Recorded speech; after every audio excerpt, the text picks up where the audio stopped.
What is going on, wrestling fans? It's my Steve Fall. Welcome back to 10 Count Media. On today's edition of the Golden Era podcast with Sean Mooney, we're talking about SummerSlam Yeah. 1989. I always love SummerSlam. Like, it has a certain, feel. It doesn't have a WrestleMania feel. It just has a different, like a Different vibe. Yeah. I love Summer. It. We have all the shots, people at the beach, kids eating ice cream. Vince losing his voice. SummerSlam. Yeah. And it was in New Jersey in the summer where everybody wants to be. That's what I think down of. At the shore. It's like, I don't know if the Meadowlands, but they had 20,000 people there, Steve. So it was a good crowd. True. Martha's Vineyard is more of a place for me when in the summertime, but apparently it's New Jersey for the WWE at SummerSlam 1989. Before we really get into it, I have a question for you, and this is really like a fourth wall type of question. Zeus is a character from a movie, but Zeus also somehow escapes the cinema, the screen somehow, and becomes a character, a wrestler in the WWE. Can you explain that to me? The lines are blurred. We've had other episodes where we've talked about the promotional genius of the WWE. This was another launched foray into another world of, Vince always wanted to, I think it was just to add more to the legitimacy of what we did, where he would want to go into these other industries and be successful. We saw that with the WBF that didn't work out so well, and getting into the movies, going into Hollywood, and the crossover that the Hulkster became mainstream early on there with Hulkamania, and they wanted to capitalize on it. And Vince knew that the Hulkster wanted to see what he could do in Hollywood, so why not take advantage of it? He was going to go anyway and see if they could get a piece of it too. And this might launch them into a whole new stratosphere. And that's what this was. And the idea after the movie, to be able to have one of the main characters in it, because, think back Rocky, what that was kind of in reverse, the Hulkster was this villain character in that. And look what that did for his career. So, it's not that far-fetched to think about how they could make this happen. And, Tommy Lister, Tiny Lister, the Zeus character was, he was an intimidating figure on and off the screen. I mean, that's who he was. So you weren't surprised by that he could still be this character off the screen. And he didn't like the way that they portrayed him in the movie, and didn't like the idea that the Hulkster was the hero and had set out to get even. And we knew that the vast majority of our fan base was used to being into this story world, this fairy tale world, and we're crossover. And they understood what it was, but they loved the fact that it had come into that world. So yeah, it was far-fetched. It was out there, but in a sense, it worked. Maybe better than the movie. Oh, I think it definitely worked better than the movie. And years later, that's a whole other discussion. Yeah, right? We'll have a whole. Trust me, we're gonna have a watch along with popcorn. We're gonna sit here and force ourselves to watch it together in the movie theater. We'll turn the lights down, have a good time. But yeah, I just think in my brain, it's like if Freddy Krueger came out of the screen and then goes into some sort of wrestling ring. It's like, hey, I'm going to fight you because you, Hulk Hogan, you were in a movie with me and you were acting in it. And I don't like how the movie ended. Yeah. I don't like how you beat me in the movie. So I'm going to leave. So I'm like, my brain can't fathom, is Zeus an actor in the movie and he's upset and he comes into the WWE for revenge? Or is it's like my mind can't handle it. Can't wrap around what Zeus is. Right. It really is one of those your moments. Mind a little bit. But, that's what, the WWF, WWE was all about then. That we, was that, come into our world. It's the same thing to me as, you're going into a movie theater and you want to just forget the rest of the world behind you and tell me a story. That and it was real life in a sense. It's right there. Those characters, you could touch them if you got close enough. So I think everybody wanted to go for this ride, and for the most part, I think it worked. As we'll delve into it more and more, Zeus was certainly not a skilled wrestler. He was a very good athlete. He was actually a track star, shot putter who was record setter and was a good athlete. He talked about how he tried out, I think, for the USFL, and he didn't get signed, but he ran a 4.740, weighing 250 pounds. I think he was about 6'5", and so he was a good athlete. But you have to give him credit for what he was limited in there, and thank goodness, as we'll also talk about, that Hulk Hogan and the other guys in the ring with him took care of him, because it could have made it a really terrible experience for him. But Tiny talked about how well those guys took care of him. I don't, as far as the rest of the roster there, probably weren't real pleased by seeing all this happen. But at this point, they had, they had seen other celebrities get involved in, not necessarily in the ring and in the main event type of where they're going to be, involved. Yeah. We would see that. We'd seen that with, Mr. T and all that. But they were used to that. But was there some resentment? I'm sure there was, especially when the kind of money they were paying him. I mean, he got some good sized paychecks back then. And here are these other guys that are busting their ass night after night, going to all these different cities. The story. Yeah. And then you see this guy waltz in and, first class everything. He's got his own room at the arenas. He's got first class, hotel accommodations, everything. So, yeah, that was that probably on the lower end part of the roster probably wasn't as well received. But Tiny says how Randy was awesome to him. Warrior was awesome to him. Hulkster especially was great to him, and understandably so, because that also helped the Hulkster a lot as far as paydays and everything else went with it.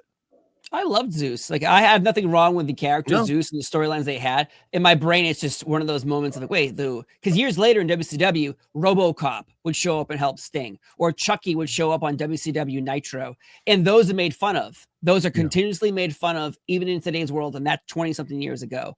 But Zeus, a character from a movie appearing on television, wrestling, the guy who was an actor in a movie with him, never really gets thrown into the same group of, wow, that was... what the hell were they thinking? RoboCop? How stupid. This is not like that. I don't know if it's because of the success of those other franchise movies like RoboCop and Chucky versus the success of No Holds Barred, which, well, there was no success. I don't know what the box office was, but I know it didn't set any records. I know that. And I remember in Stanford that we did a screening. Oh, yeah, they rented a theater and we all went to the screening at in downtown. And of course, you've got a captive audience that and I remember the cheering and the gasps and the throughout. You gotta. But everybody's kind of thinking like, yeah, okay, yeah, oh yeah, great. That the real feelings I don't think came out at the time. It wasn't a crazy plot either, the whole thing, and they didn't really go too far. You know what I'm saying? They didn't make Hulk like a nanny or something like that. Not yet. No. You know what I mean? But they cast it so he's a professional wrestler basically, and he's on this highly rated show or however it is, and then you've got the dastardly other network villain.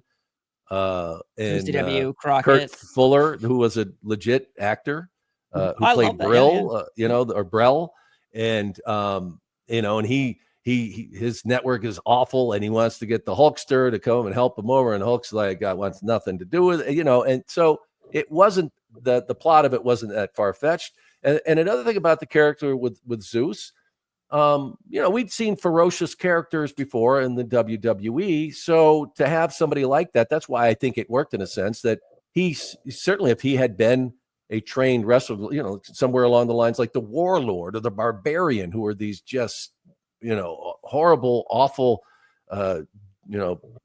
machines of death, that kind of that tear you to pieces. So it wasn't, to have a character like Zeus wasn't just it's off the charts, like that RoboCop, as you said. Right. I just love Hogan as Rip Thomas, No Holds Barred, where they're like, what should we do? How does Hulk Hogan get away from being a wrestler? Let's make a wrestling movie. Oh, okay. What should he dress like? Just like Hulk Hogan, but it's gonna be blue. Different colors, yes. Like what method acting? Like I have nothing against this because it's a chance Vince McMahon took, and it cost $8 million according to online. It made $16 million, so basically it broke even. Okay. So because of production, and you're obviously spending your own TV time, as in Zeus is a huge investment. If the rumors are true and he was paid about $60,000 for this appearance at SummerSlam 1989, and he keeps appearing on regular superstars and Saturday Night's Main Events and other pay-per-views, we'll add all that up as time goes on.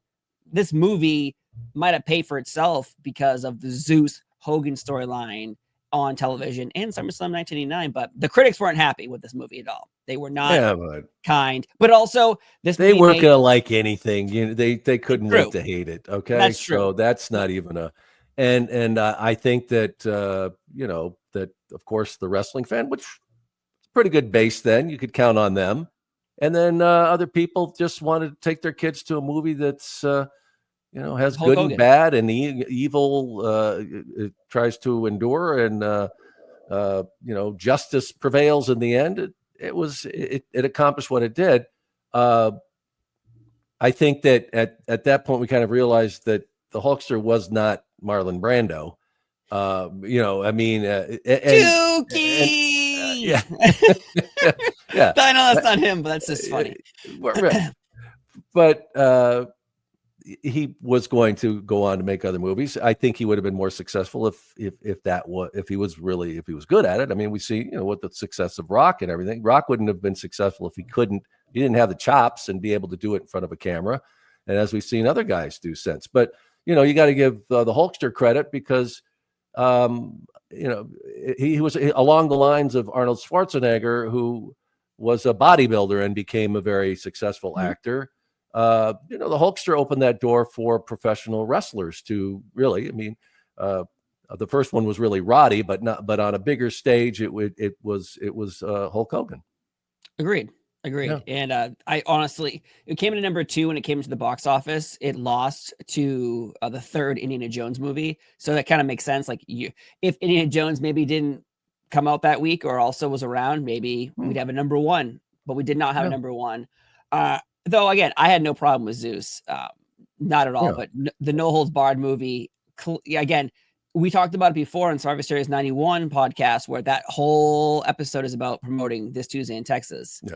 And then you have a storyline built into this with Zeus and Hogan building to the release date of No Holds Barred, June 2nd, 1989. And so it's already been in theaters now, and we're really hitting home. Like, they don't give up on promoting this movie all year long. And you have to give credit because Vince is like, I'm going to get my goddamn money back. I don't know how, and I will invest time and I'll do it. You know what? I don't even think it was, I don't know how. I think that as we had talked about before with this Tuesday in Texas, it was another promotional experiment on a grander scale, because I knew all along that, Vince had always wanted to get into movie making. I think that was always a dream of his, and this was an opportunity to do it. But I think even when they started to go into this, that they were thinking down the road, okay, what can we do with it?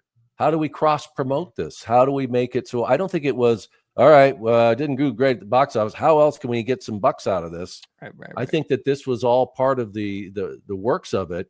And, the management, and this is at a time, that when the Hulkster was going into this world of Hollywood, that, he knew that he couldn't have the WWE handle that part of management for him. So he was, going out and getting professional talent management. And I believe that Tiny was represented by the same guy that was Terry Bollea. And so a bunch of others, a few others, that were in this stable of and also other guys going out. And so they saw the opportunity there too on the other side that would help these guys get other roles. This movie certainly helps Tiny Lister go on and do a lot more after this. Not just, he was able to, cross over. He came back and did stuff for the WCW, whatever. It wasn't like he was going to have this. Z Gangsta. That was his name. This professional wrestling career, but it opened all these new doors for him and gave him a hell of a lot of exposure. So, all the way around, this was a win in a lot of ways for not only for the WWE, but also everybody else that was associated with it. And so, people have knocked it for years, but I also credit the WWE for having that foresight, to think like, okay, these are other ways down the road that we can actually involve our talent, give them what they want because they want to be movie stars or they want to, get that chance to be part of that mainstream. And look what we've seen happen since then. The Rock, John Cena is, Batista has got this great career going now, and they owe it all to people like Roddy, who was, Frogtown. Remember that one? I think to this day still this cult favorite. But the Hulkster on that, the big screen type movie, to be able to do, legit big time movies. What's interesting is you brought up Vince McMahon always wanted to make movies and music, and that he always was. It seems like everything, all these rumors that would come off as years and years and years go on, Vince was like, Vince always wanted to promote. He's a promoter, and he found wrestling and he was just really good at that part of promoting. And you can see over the years, he tried to promote boxing, UFC, and this movie with No Holds Barred is interesting because clearly he already had an idea for this, because the company that made this movie is his company, Vince McMahon's company. It's called Shane Distribution Company. And that is named after Shane McMahon. And if I recall off the top of my head, there's also a music company called Stephanie. And I believe, obviously, it's Stephanie McMahon. So he had an idea of, hey, we're going to make these brands and these companies, and maybe I'll do something with them. Maybe I won't, because I know even stories of Vince McMahon buying a hotel. He had a restaurant. He wanted with the Vegas. In Vegas, they had that. Yeah. They had, and then they had the restaurant in Manhattan.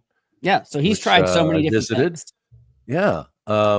So, and a lot of it was business and expanding the empire, something kind of like what we're seeing now with Endeavor. That's what that company's all about. But Vince had that vision early on, and wanted to have all these different entities. He didn't know how necessarily professional wrestling is cyclical. It's up and down, and you wanted to have even these XFL. other things. XFL. Yeah, XFL, exactly. But it was also a personal thing to him because of the way that the perception of professional wrestling always looked down upon, always shit on, always, just it's a carnival and all. And Vince proved them all wrong and show that his genius, his promotional genius, wasn't just wrestling. But as when you really look at it, and in terms of an entire career, well, it always came back to that. That's what he was great at. That's what made him successful. I was thinking about this yesterday too. So many people that have done well and had great careers doing things, but then you think there's like this other echelon of people, the Elon Musks, the Donald Trumps, these icons of business and success and empire. And you're like, what does it take for an individual to have the ability to do that? I mean, imagine what you got to go through. I mean, Vince McMahon basically started with nothing. He finds out he's got this promoter father and is kind of in the hinterlands of promotion up in New England with some small arena, and he starts doing things there, and then has this vision that I can do this and take it across the world. And I mean, my God, and then look at what it became. And I was thinking back yesterday of those early days, and I don't think I was as aware of what was going on in the company and how early in its beginnings we were, that it hadn't been that long when they were doing everything out of Maryland. It hadn't been that long, that they had decided to move to Connecticut and had a few of these offices down in Stamford, when I know there was like 6 or 7 people in the whole office. It wasn't that far removed. By the time I got there in 88, it was still, they were, had gotten attention and stuff, but it was in its infancy, I think is a better way to say it. And I remember, seeing Vince driving around Stamford with the Clinet and the obnoxious suits, the different colors and stuff. I'm thinking, that is just a special human being to just have that vision and never stop. So, through all of those failures, if you want to call them, with of those attempts to do, but it never stopped him. He just went and said, "Okay, what's next? The WBF, the XFL, I know. The attempts at movies, the buying a casino, opening a restaurant in Manhattan, everything." So they're individual. They're the special human beings that there's just something inside them that has that vision, and that I will never stop until I get it.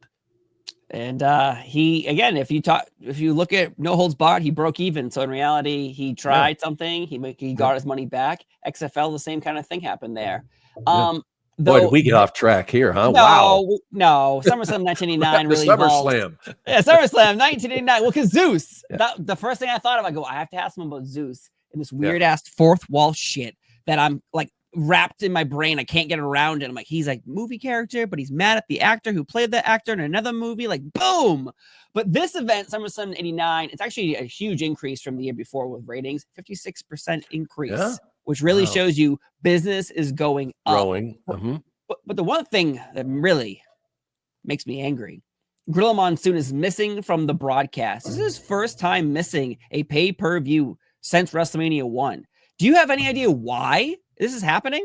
What's he doing? Well, keep in mind, this is when Tony had just come into the company. Tony Schiavone, yes. And, Tony wasn't like me. He wasn't coming in there to be a backstage announcer or do stuff that Gene and I necessarily did. He was really brought in to be a play-by-play guy. That was his specialty. And, I was trying to think that, I was trying to correspond dates and everything of why Gorilla might not have been there, because I don't remember a specific reason that he needed time off or anything like that. But I think it was really the opportunity to give Tony that opportunity to be on that big stage, and Vince had basically promised him that he was going to be part of that team and be in the forefront. And this was an opportunity. It wasn't WrestleMania, but it was a big event. And to team him up with Jesse, I don't think Gorilla had any problem with it. I don't remember hearing any grumblings about it or him saying, what's going on here. Gino was always a team player. And I know he loved doing the play-by-play. He did. Liked that part of his job, because Gino did a lot of different things. But I think that if you dig too deep into it, you're not going to really find anything that there was some big event or he was not in good health or anything. That wasn't the case. I think the opportunity to give Tony his shot and see how he fit in that chair. You're right, because it's not WrestleMania. WrestleMania is still even today's world is still like the number one show. Put out Gino forward.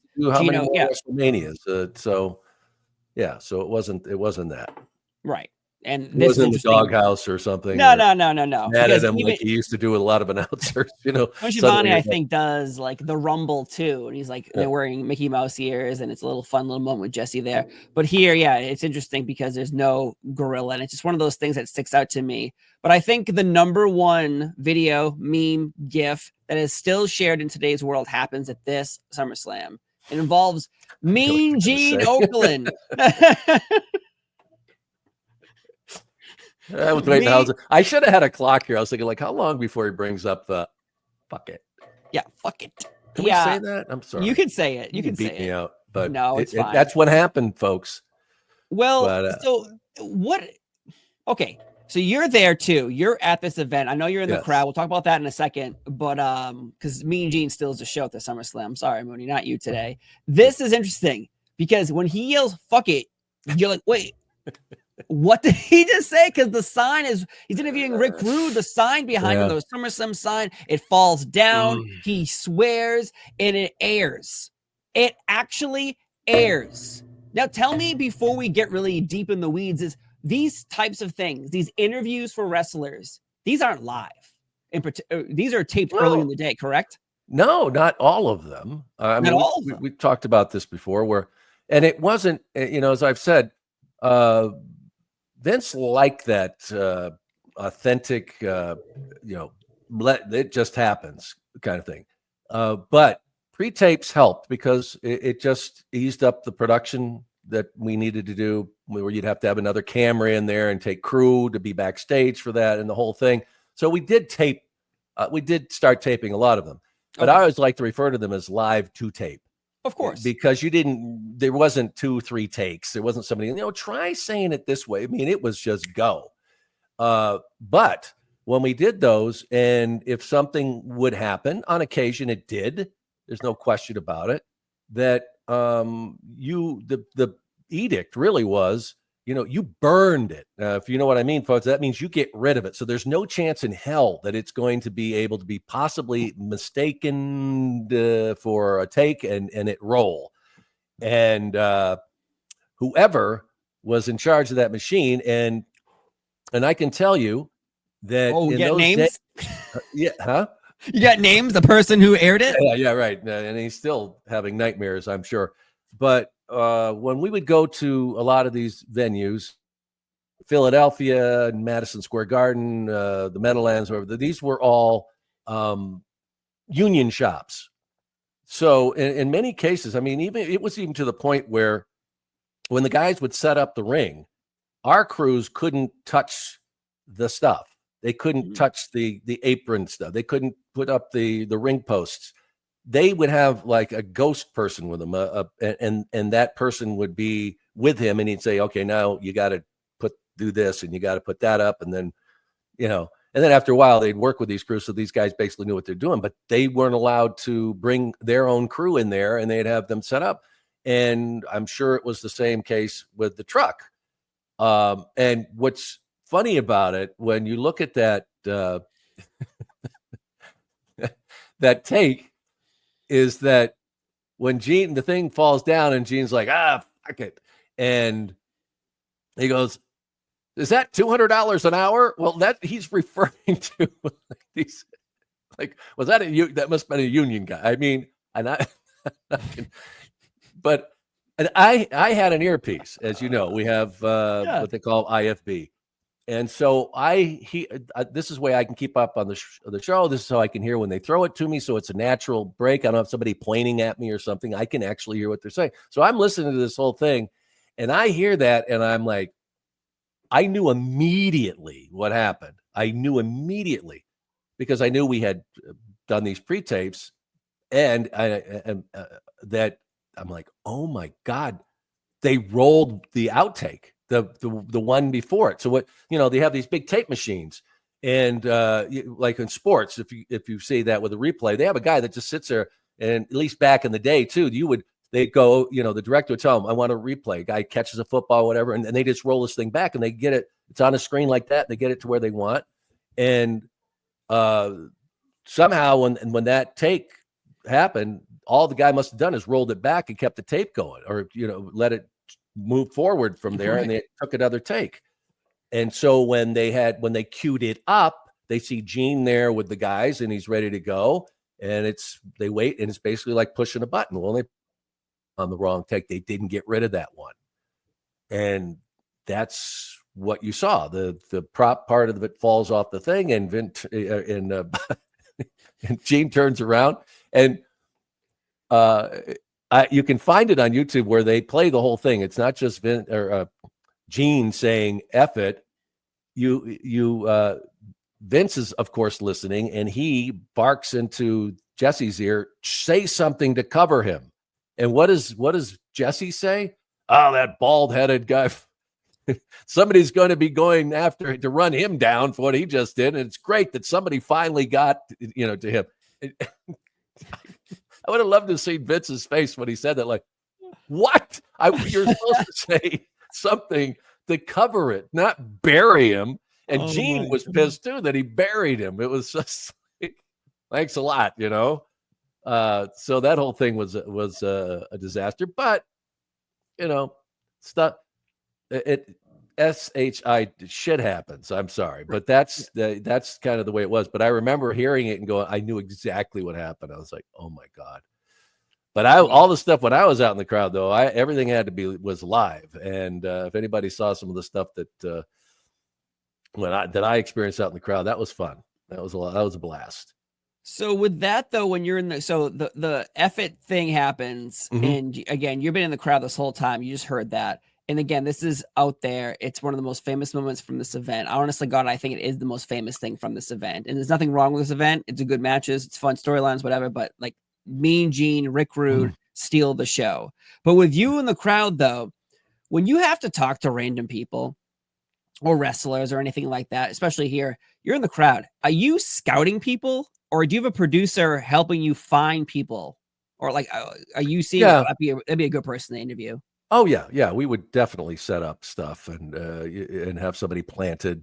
But I mean, not actors or something like that. It would be legit people there. And I talked to them to see if they could put a sentence together and if they had something good to say. And that if I ask them a question, I put the mic in front of them and then they just look at me, So I was very used to doing that. What you couldn't count on and you had no control over is what everybody else around you was going to do. Oh, because it's a moth to flame when you'd have to have a light on. And as soon as that came on, people took that as the signal we're live, which is exactly what it meant. And I think there's one when I'm up there and they wanted to give people an idea of how big the crowd was and how excited they were. So they put me further back from the camera. And I basically disappear, because everybody sees that as a chance to get in front of and wave and do whatever they want to do. And so that made it pretty interesting. But what else though I did enjoy about it is doing some of the talent interviews on the floor and experiencing that, because that was fun, because I was so used to doing them backstage, and there's a different vibe when you're out there in the crowd. And interviewing Honky Tonk Man, for example, that was I love doing that stuff. Yeah, those always, again, SummerSlams for some strange reason in the late 80s, early 90s have like a certain feel. There's always, I don't know why, I don't know, it has this vibe like we brought up earlier. And I think you doing those with Honky Tonk Man, like the feeling, because it seems just hot. I don't know how to describe the word hot in visuals, but it seems like SummerSlam really does that for you here. But there's some hot angles happening here in the company too, and one of them though, unfortunately, is Andre the Giant being arrested a week before SummerSlam. And yeah, that was because weird. He was attacking a local cameraman who was supposed to do a news story, but he wasn't given clearance to actually film. And he thought, as probably a member of the media, he can do that. So he shoots the crowd, and Andre does not like this. He manhandles him. He only gets arrested and pays a fine, $1,200. But in reality, do you hear about these stories? Does Vince McMahon give clearance to media to come in? Because as we know, before this time, there's been a lot of lawsuits, mishaps, violence between media and wrestlers. Yeah. No, the local media rarely, unless they were a trusted source that they knew was not going to try and do this expose. But you could never, as even today, and I am a member of the media, that you can't trust them in a sense. That, and back then it was really rarely would you see somewhere where you get close or that kind of thing. They might do some promotional, gaga, as we used to call it, but not really. And so that I'm sure that it wasn't great. I'm sure Vince wasn't pleased about it, but at the same time, I don't think he was really upset with Andre, because the guy did cross the line, and Andre didn't put up with stuff like that. But I wouldn't even call it a black eye. These guys would, and it was kind of like, I don't know, paparazzi light. People would try and, create these situations where they'd get a reaction. And in this sense, I guess you could say it worked. But, you got to, one thing Andre never put up with was disrespect. People he felt were either mocking or making light of the business. He did not like at all. So it could have been a lot worse for that cameraman because, as you know, Andre didn't take much effort to harm a human if he wanted to. So it was what it was. Right. And again, can you imagine trying to put a pair of handcuffs on Andre? I'd heard stories where he'd gone into like in Japan, and Andre loved Japan. He just felt as much of a spectacle as he was, but he felt comfortable there. And there's stories of him where he'd go into a nightclub and have a few drinks and be feeling it. And if he liked the music, he'd get up and dance, and he'd be taking his shirt off and just do. And people and they would say, people would be so offended, and they like tell the manager guy, like, tell him to put his shirt back on. And they'd say, you want to tell him put his shirt back on? Go right ahead. It ain't gonna be me. No. So could you imagine trying to put a pair of handcuffs on Andre? I don't think that happened. So, and I can't imagine, like, he's so large, like the size of a bear. Imagine trying to taser him. In a car. Like, it's like the taser hits him. He's just like, what is this? Like, you gotta have to shoot me like 1,000 more times. I've drank more alcohol than any human in the world. So you try tasering me. Yeah, I thought it was so strange when I read that story. I was like, he was arrested? But it makes sense because this is definitely the time you're trying to still protect the business, but yet the business is sort of being exposed. Yeah, and also certainly didn't hurt business that way. In some ways, I think it was good. Just to see that real life happens here. That with these, I think in some ways it helped the hype. Yeah, don't mess with wrestlers because this is legit, and that's what he's definitely showing you. Another big thing here before we talk about this big event is Andre the Giant, biggest superstar in the world, but a man who was taking growth hormone pills. Big John Studd won the 1989 Royal Rumble. So we're thinking, oh, he's back. He's a special guest referee for another match. He's supposed to be booked here at this event. Hacksaw Jim Duggan, your old colleague, replaces him.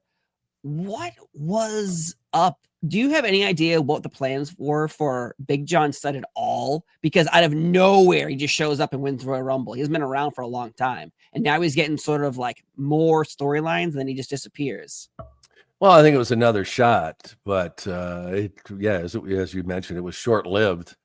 And overall, he was not well received there by pretty much everybody, but one big individual who really despised him was Andre the Giant. Of course. Just, on the professional level of to him, I'm the Giant. There's no other at that time.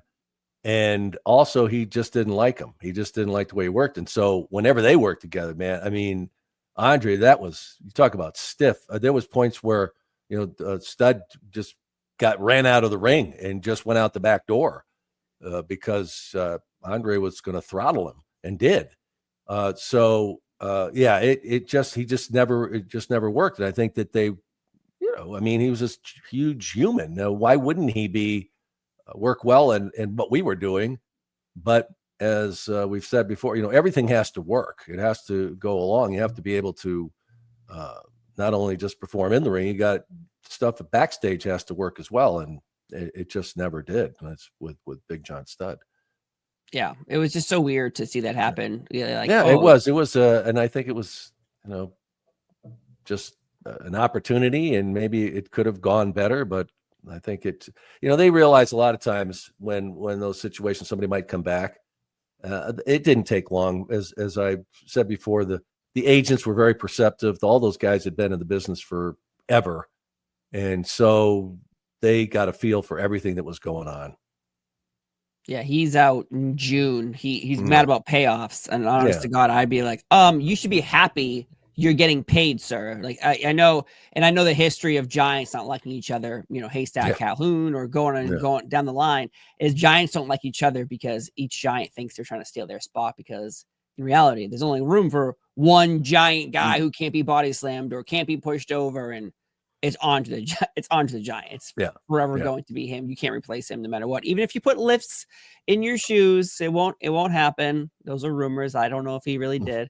Another big thing around this time is, Tony Schiavone kind of makes history here. Is he's announcing matches with Dusty Rhodes and the Brainbusters, and those are old, WCW Crockett guys, things of that nature. And the Brainbusters coming into the WWF, and they're the tag team champions. They recently won them, but at this event, they don't defend them against the Hart Foundation in the first matchup of the evening. It's a non-title match, but yet we have tag team champions in the match. Bret Hart apparently was very upset with this.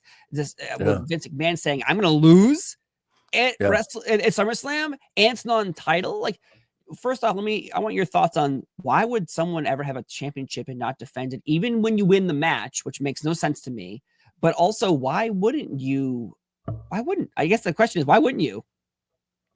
Well, you have to think about how they were going to book this. Maybe they wanted to build it up more. You had two really very capable tag teams in those, and in Arn and Tully. And it was I thought it was a very good match that they had, despite the fact that that Jim and Brett were not pleased by it. But I think that they had more plans to go on with this, and then, of course, as we would see down the road, as far as the belt would go, it didn't make a whole lot of sense. I thought that it would have given a little more cachet to that match, but Bobby Heenan says that when this was booked, it was before they were tag team champions or some lame thing. Yeah. So I didn't get it either. I just thought that that would have added a little more to that matchup. But as far as when it came down to just them going at it, I thought overall it was a pretty damn good match, and there's no other reason why it wouldn't have been. They worked very well together, and despite the fact that the Hart Foundation, those guys were really pissed off about it and had words with Vince about it. So I'm sure that they worked out something of how they would make it up to them. But I think that they legitimately had a good reason for, even if they didn't take the belts, but at least to show that they were legitimate challengers for the title. Hart Foundation gets it back a year later, so it takes a whole year. It did, to get them back, because Demolition eventually gets their championships back, and so it's just one of those things of like, you're the champions, but you're not defending it. But Bobby does make. I like heel Bobby Heenan saying that, like, well, Bobby Heenan technically, Bobby Heenan's a smart guy, because this is when people would win matches or lose matches over the the purse money. If you win matches, you make more money, which made complete sense to me. I never understood why we were fighting here in the first place. But yet, the Bobby Heenan makes history is for the Heenan family. Rick Rude walks in as IC champion. Brainbusters walk in as tag team champions. So in reality, like, Bobby Heenan's having a good night. It doesn't end very well for him with Rick Rude, though. But I always love Bobby Heenan, and the fact that finally the Heenan family has championship gold. Like, it just gives him more ammo on his heel promos. And Bobby Heenan, no one can touch him.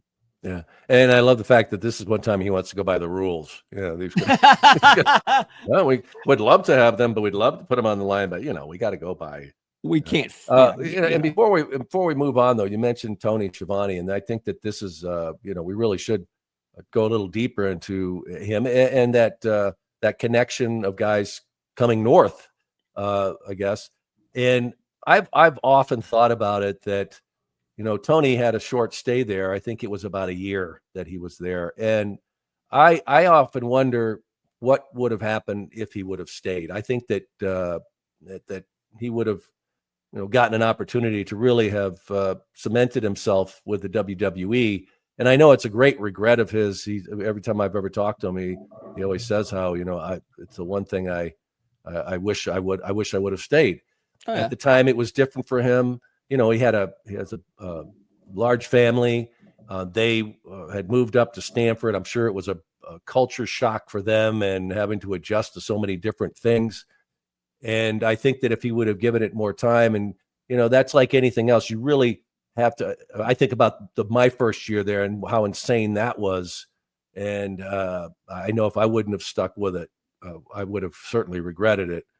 And I always wonder that if would he have been the Michael Cole of the WWE, where he would have spent many years, because Tony wasn't just a great announcer.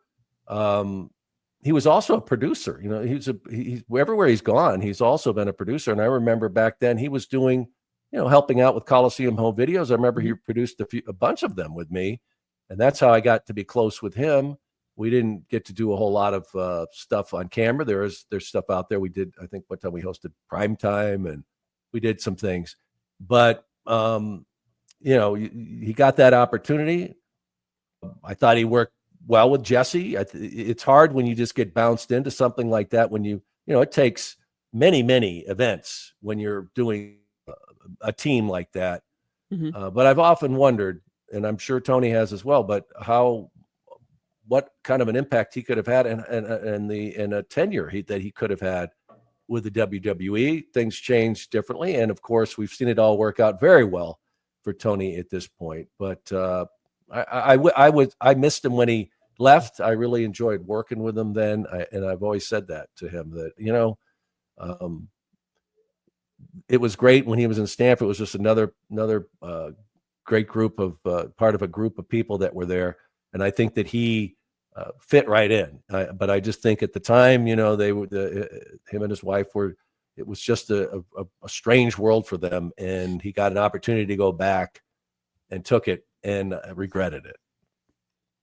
He was the voice of the Monday Night Wars for WCW. Yeah. So maybe personally for him, he regrets it. For a lot of fans, he was the voice of WCW for those times. But but in this era, it's funny because, we have Gorilla and Bobby as the team that when people put out like, who is the greatest combo to do commentary in the WWE, it's always either Gorilla and Bobby, Jim Ross, and Jerry Lawler. Like those are your two groups that are arguing. And right now, Michael Cole by himself, he might be winning that war, but for a long time, it's those two combos. So I think, people like you, Lord Alfred Hayes, Tony Schiavone, Jesse Ventura, they sometimes get forgotten about because Bobby and Gorilla were putting out hits every single time they talked. And I think that's hard to compete with, obviously, in a business where if the gift of gab is how we make money, well, Bobby Heenan, you can't touch him. No one can touch him. And Tony did. I mean, I wasn't downplaying when he left. No. And did, because like you said, he was part of that 83 weeks and all, but it was just the atmosphere. I don't think that he really enjoyed that. And I just think he would have thrived if he had stayed. Maybe not initially because there was some down years there, but I think that he would have done very well. True. And the Hart Foundation, they lost to Brain Busters, if anyone was curious. And then Dusty Rhodes fights the Honky Tonk Man. We talked about this in our Dusty Rhodes Come to the WWE event, where Honky Tonk Man pretty much was refusing to lose to Dusty Rhodes, even later in shoot interviews, though, saying that this is Honky Tonk Man talking about Dusty Rhodes, saying he was a stiff piece of shit. Wow. Well, tell me how you really feel, Honky. That wasn't nice. No. And I guess if I was Honky, I'd be upset going because his career at that time is going on the downswing. But do you know if Dusty was ever stiff? No, I've never heard that really before. As far as, him in the ring with these guys, that I just think that they're maybe in that situation. I just think there was some resentment, that Dusty getting the pushes that he was getting, and it was just part of that. Not everybody got along. That's just the way it worked. And as we've mentioned before, that you're getting knocked, and you got to take a pinfall for in a matchup. It doesn't sit well, and especially you said it's Wayne was at a point where it's kind of on the downswing here, and he's going to lose to the guy in the polka dots, who, got a pretty damn good push now. Not that he had certainly earned his way in the world of professional wrestling, but to be able to just come into the WWF, and I'm sure that Honky Tonk Man felt that he had paid his dues a lot more there. So, but I was never in the ring. I don't know when you see the guy working with the atomic elbow, how hard he's laying that in there, because they're such professionals. Yeah. So, that was his opinion, but I don't remember hearing other guys coming backstage and going, Jesus, that guy's freaking stiff, So right. That's true. The highlight though is you getting to interview him in the after the match. Hey, and I love the character. I love the Honky Tonk. I thought as a performer, man, and that whole shtick was awesome. He was the perfect guy for it. Had that the Elvis down in that particular day when he gets whacked by his own guitar from Jimmy, and then he's knocked so silly he thinks he's Elvis, and I think he calls Jimmy Priscilla. I think so. I'm glad I was off camera there, because I know I laughed, but I think I was allowed to. But I thought, I just came here to sing. Oh, it's so great! All these people want to come and hear me sing. It's like, sir, you're not Elvis. No, I'm still a Honky Tonk Man fan. I of course, I love Wayne. I love his whole thing, but the way he pulled it off with the dude, and the guitar that he couldn't play. It wasn't tuned. It wasn't tuned right. Mooney. It wasn't even tuned right. Come on, how could you say that? He was Intercontinental champion though for like 2 years, so I don't understand why his disappointment. Maybe he was hit too hard, and that's why he thinks Dusty Rhodes is a piece of shit. You want to be on top forever. Who does ever? I think a 2-year run is good for me. I'll be good. Then they can just squash me. Nobody. Oh no, I can understand why he'd be upset. But the next match I'd be even more upset. Where it's Red Rooster versus Mr. Perfect, and it's cut short because Red Rooster gets injured during the match, and it's legit. About 3 minutes long, and it's legit, and so he loses. And what were your thoughts? Because there's been so many rumors on the Bruce Pritchard show. I remember they would joke about the box of gimmicks, and they were like had a box, and they'd pull a name out of a hat and like, Mr. Perfect, you can guess for Kurt Hennig. It's like, Terry Taylor, you get the Rooster. You're Rooster. Yeah. Oh, because Terry Taylor, if you look at his history of wrestling across the world, he's damn good wrestler, good worker, good hand. And yet here, you're like, again, I have no problem with the Red Rooster. I like the character. I think everyone's doing great at this point in time. All their characters perfect. He sold that shit. I loved it. But what were your thoughts on the Red Rooster? Because like what? Bobby Heenan, I guess, in a storyline one day was like, this guy's so good, we can name him anything. We can name him the Red Rooster. Yeah. And that's how that shit stuck. Ugh. Yeah. But I don't even know if Dusty could have put that one over. What do you do? And the whole thing with they do with the, like, he was a rooster, and he had like a red thing in his hair too. Oh yeah. The red mohawk stuff. And he took a lot of heat for that backstage. I mean, that was unending. But like anyone else, these guys, he was a professional. He sold it as best he could. But that kind of surmised it all when in that match. That here he gets hurt about 3 months in, and that was kind of the end of the Rooster. It wasn't too long before that Rooster was on the chopping block, so to speak. So. Yeah, it was, and people might say, as we mentioned with Dusty, sell the polka dots. It was a little tough to sell the red mohawk. It just never. I don't. I mean, like I said, no matter how good you are, like, what do you do with that? You get some chicks, some hens that that are. I don't know. I got my chicks with me. Make him this cocky rooster. And the strangest part though is like Bobby Heenan when he says like, I could name him anything. I could name him Red Rooster. There's a difference between being named Red Rooster and actually being a human who's acting like a rooster. Yeah, that's a little different. That's a little different. All right. Rick Martel, though, he's up next with Rougeau's, and I love Rick Martel at this point, but he's not officially the model. He's even being managed by a Slick. And when I saw, I was like, wait, Slick was with Rick Martel? Like, let's talk about managers for a split second, because if you're a heel, do you need a manager at this point in time? Like, no matter who you are, you need someone to do some devious shit outside. Well, it's also to help you with promos. And I think Rick got much better as the model. I think he kind of got into it. But usually it was because they needed help more with the promos. They didn't necessarily need somebody at ringside, because, I mean, if you need a manager at ringside, which, you know, that guy draws attention away from you when it really comes down to it, whatever they're doing. So, yeah, you don't want them. You want them to maybe be there and maybe an interferer there or interfere there somewhere, but not, you don't want tension drawn away from you. So, that was definitely in a situation where, and it was funny because, you know, you'd have these 4 basic managers or something, and then they would, okay, we'll put him with Slick. He needs a little help. So that's what happened here. I think it just came down to that. And, you know, he wasn't a bad heel. You know, Rick was, I thought, was a very good worker. He was very good.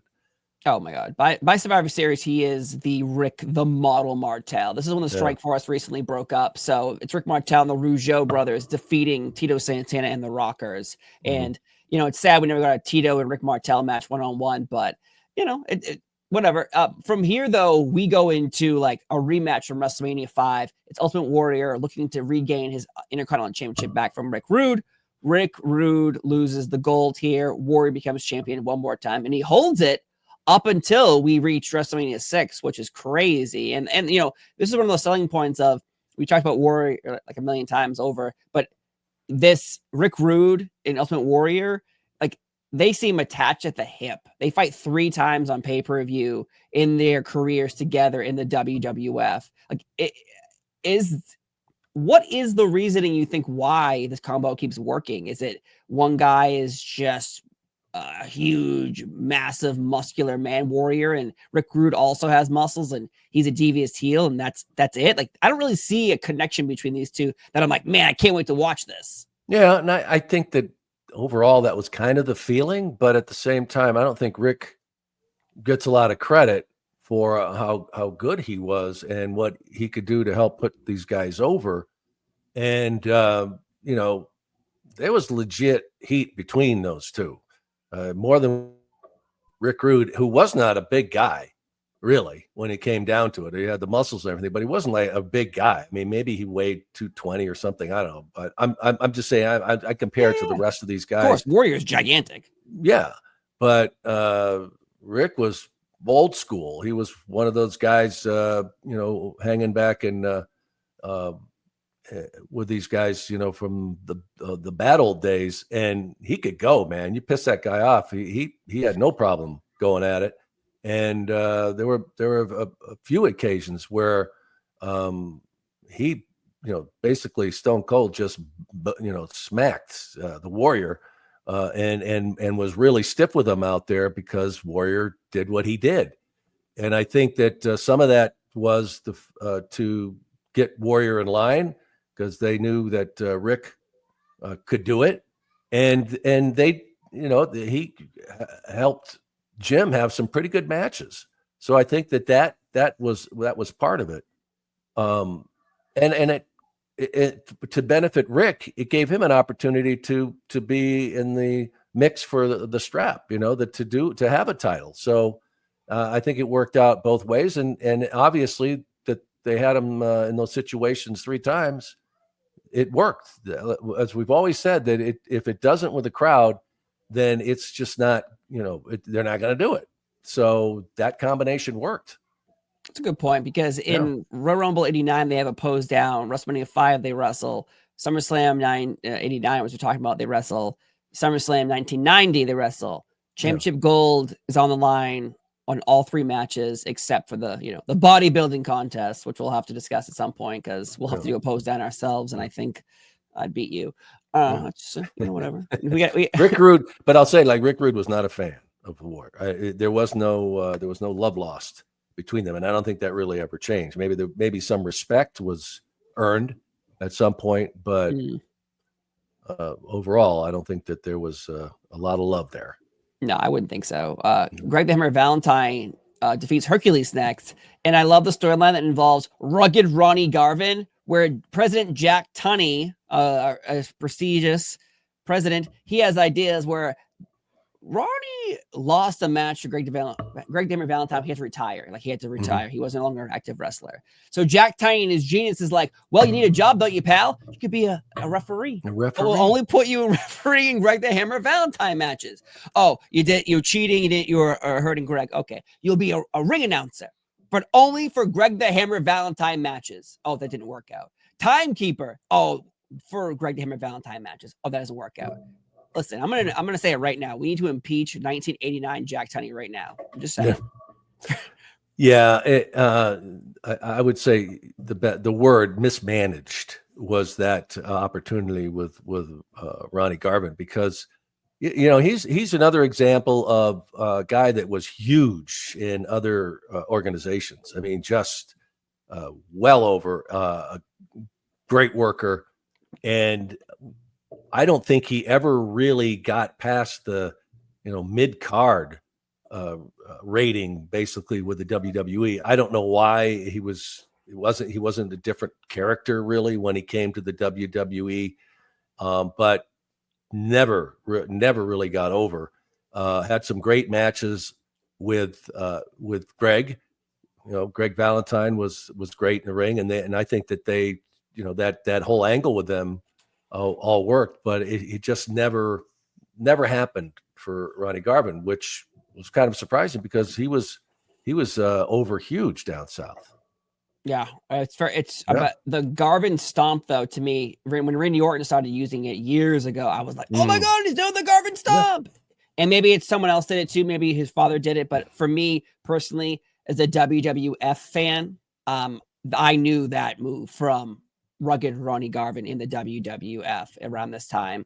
But it's a weird combo of matches, though, because clearly after Warrior and Rick Rude, they just keep piling them in, because DiBiase fights Jimmy Snuka in a match that really had no storyline, because Jake the Snake was supposed to fight DiBiase. He got in some issues with the law, so they had to kind of cancel that match. So they just threw in this, and on TV, had a storyline between DiBiase and Jake, but Jake wasn't actually allowed to be on TV because he was dealing with the law. So it's very interesting just to see, like, we're just gonna throw these two matches together. Demolition and Jim Duggan's up next. They take on Andre the Giant, Akeem and the Big Boss Man, and Demolition and Jim Duggan win.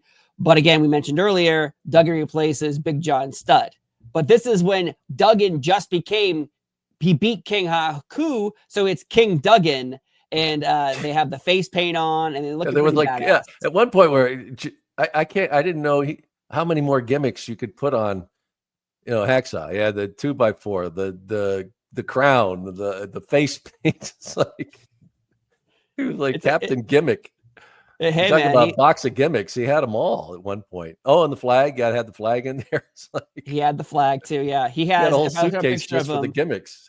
Yeah, he's got a flag. He's got a 2x4. Yeah. He's wearing a crown, and he also had and his 2x4 is also wearing a crown, and he is wearing a crown. So that's how much shit you got going on. Yeah. But unfortunately, when Hasbro put out the action figure of this actual event with Hacksaw, it only is him with his face paint. He does not come with all his accessories. Too many accessories. There would have been too many accessories. They had to have the 2x4.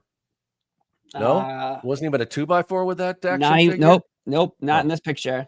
Wow. It's just not in the 2x4 wearing the crown, covered in USA as well. Like, dude, this guy's got everything. Like, if this would have been the action figure that cost you $100 to purchase. Yeah, Gimmick man. Damn it doesn't happen. And then of course the main event is Hulk Hogan and let's get to it.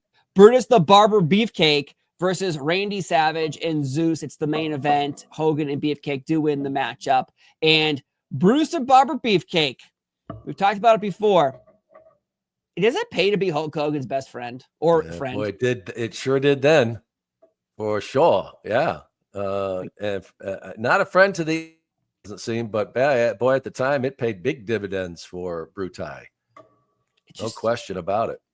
like it feels so out of left field. Just like, okay, so suddenly you're in the main event because of the storyline building to this, where Savage fought Beefcake on an episode of Sunday Night's Main Event. Like that's the combo we're having, but they don't form like a mega powers. Hogan's like, listen, listen, buddy, I like you, but I'm not forming a group with you until like WrestleMania 9 when we have to do this. It's just, hey, here's Brutus, and then after this, it's just Brutus is no longer involved with Hogan. Mm-hmm. Well, Saturday Night's Main Event was a great tool to. It was instant, whatever you wanted to put, whoever you wanted to put together, whatever that's where you could do it. And this whole buildup, really, as we started talking about at the beginning of this discussion, was all to help promote the movie and bring that Zeus character into it. So Hulkster needed a sidekick for this one, and Brutus got the call, and then we were off to the races. The matchup was what it was. As we mentioned, Tiny was limited in his ability to what he could do in the ring, which was fine. We'd seen other performers in there who were on the roster who couldn't do a whole lot more. Ooh. So we won't get into that. That's another episode, Steve Fall. But so they did what they had to do in this one. I mean, they loaded it up. I mean, come on, you got Miss Elizabeth is going to be making an appearance and the whole deal. So it was definitely everything you'd want and more. What else could you put in this bag? That's true. And it's the second time we've so far, because 88 was the first SummerSlam, 89 has a tag team match. Mm-hmm. You go to SummerSlam 1990 is when we finally have singles. But it's like Hogan back-to-back tag team matches. And really this is supposed to build, because I guess the storyline in rumors is Zeus versus Hogan WrestleMania. We're going to build to that one-on-one tag match here. They're on opposite teams of Survivor Series. That was the plan, but clearly it does not happen. And I don't know if it's based off of just Zeus not being able to do more. And honest to God, what was hit to me? Zeus did fine what he's supposed to do. You're a powerhouse. You're a psycho. You got crazy eyes. You just smash him. That's who you are. You're supposed to be a psycho. You're not supposed to be in there doing drop toe holds. So in my eyes, I was like, I don't have a problem with Zeus. It's just I can understand if I was, Demolition or $1 Million Man, who's the main event last year. Now he's fighting Snuka. Like the wrestlers on the card, I bet would be like, well, why can't I be Macho Man's friend? Why can't I be Beefcake? Be in the Beefcake spot? And I'm guessing there's pressure and hatred on both these men, Zeus and Beefcake, because Savage and Hogan, we know they're stars. We know they're stars. You can't argue that. Like, do you know how much heat is on Beefcake for being in the main event of SummerSlam? Him being associated with Hulk Hogan, it was well established at this point. So sure, of course, but that was just a constant thing. And he was his buddy. I mean, they started together in a van in Florida, traveling places, the Boulder Brothers. So he was just part of the Hulkster. It was part of the shine that you get by being close to Hulk Hogan. And let's face it, I mean, Hulkster was a star maker too. He, as I said, that he took care of Zeus. He knew what Zeus was doing and helping with this storyline. So he made sure he was taken care of and helped him along the line, the way this thing went. And Randy Savage too. Tiny Lister talks about how Randy was awesome to him because Randy knew this is how you make money. You take care of people. I'm sorry. They all knew, okay, yeah, you're not here. We are, and we're going to make the most of this. We are on our own. Everybody here works as an independent contractor, basically. And so get over it. You're lucky. You're fortunate that you're even in this universe because there are how many thousands of professional wrestlers out there in the world. And look at our roster. What is there? 60 of us. Thank God that you're here. So did they all want to be there? Of course they did. But at the same time, and I thought this was interesting too. I've heard Peter Rosenberg talk about this before, that this business, it's cutthroat. But if you really think about it, and these are these giant men that pound each other, but the bottom line of the business is that you have to take care of each other.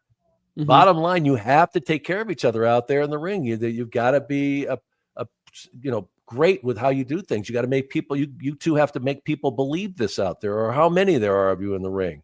And so it's a cutthroat business. There's a lot of resentment and all these other envy and but when the bottom line of it is a business about taking care of people, because if you take care of them, it helps you benefit from it.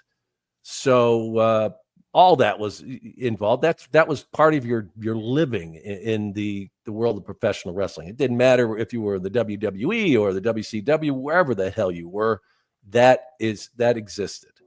So if I was Zeus and if I was Brutus the Barber Beefcake, if I could quote a great man, I would say, fuck it if those guys don't like me being the main event of SummerSlam, getting a payday. It's actually the third highest rated watch SummerSlam since 2024. But obviously for a long time it was on the network and you couldn't buy pay-per-views. But in reality, for a long time it held the record for the third highest viewed SummerSlam. So in reality, I thought it was great. 20,000 people in New Jersey. It's summer.